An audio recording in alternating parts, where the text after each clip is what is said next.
Man who stood at the center of some of the storms that engulfed the Trump presidency is breaking his silence tonight.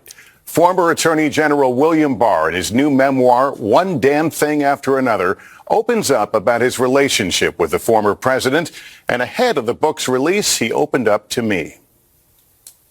People really started going after me when they saw that I was not going to take the rubbish that was the Russiagate pseudo-scandal. I was going to deal with it. Defiant in his convictions, Bill Barr gives no ground to his critics. The narrative, and we live in the age of narrative, not facts. The narrative was I was a toady to Trump, and I would do Trump's bidding, and the media constantly went out with that story. Were you?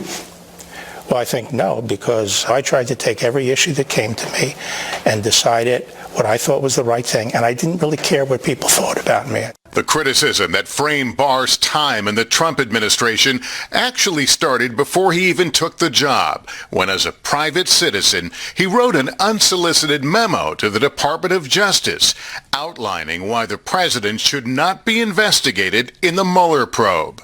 Many people look at that memo as an audition for the job of Attorney General. Look at this. This is how I lean. Well, first, I wasn't interested in being Attorney General. And second, if I wanted to be Attorney General, there were much more direct ways of auditioning for it. Some thought the memo was a signal to the president that Barr was ready to make the Russia investigation go away. Your mind sounds like it was clearly made up before we even got to this point on the Russia investigation, that it was a phony investigation. No, it wasn't made up. I was suspicious of it. It didn't ring true to me. Months after Barr wrote that memo, the president fired Attorney General Jeff Sessions, who had refused to intervene in the Mueller investigation. The president offered the job to Barr. 5 weeks after his confirmation, the Mueller report was in his hands. This is all we know. Bob Mueller has submitted his report to the Attorney General, period. Barr says he couldn't legally release the full report at first. Classified and grand jury information needed to be redacted. Instead, he wrote a 4-page letter to Congress about Mueller's conclusions. And the conclusions were there was no collusion and that he didn't make a decision on obstruction, but he lays out all the facts in the report, and I say that he does not exonerate Trump. But critics say Barr essentially did exonerate the president. He said Mueller's evidence did not prove Trump obstructed justice. It became a mantra that stuck. There is absolutely no collusion. That has been proven. There was no obstruction.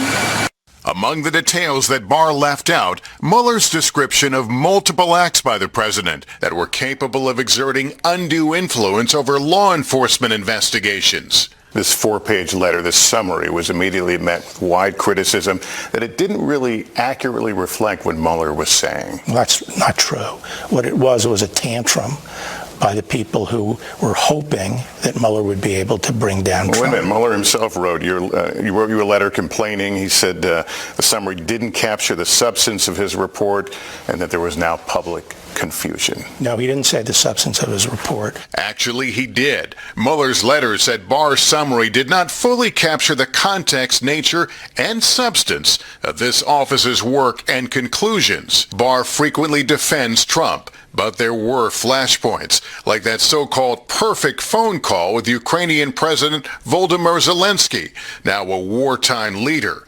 Trump called on Zelensky to investigate Joe Biden. This whole maneuver of trying to get the Ukrainians to investigate Biden, that was a harebrained scheme. It was ridiculous. In that call, Trump offered up his attorney general to help facilitate the scheme. Barr says he had nothing to do with it. And the president lumped you in with Rudy Giuliani as being the points of contact to make this happen. I was livid. 4 weeks after the election, Barr's relationship with the president came to a head when he told a reporter there was no widespread election fraud, that Trump had simply lost. It led to a blow-up at the White House. And I told him that all this stuff was bullshit and about election fraud. And, it was wrong to be shoveling it out the way his team was. You're trying to set him straight. Yes. And you know, he listened. He was obviously getting very angry about this. You know, I said, okay, well, look, I understand you're upset with me, and I'm perfectly happy to tender my resignation. And then, boom, he slapped the desk and he said, accept it, go home, you're done.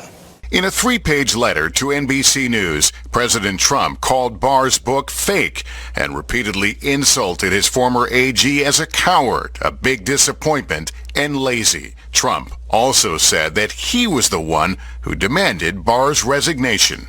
You can watch more of our conversation tomorrow on Today and on a special hour this Sunday at 9 p.m. Eastern, 8 Central.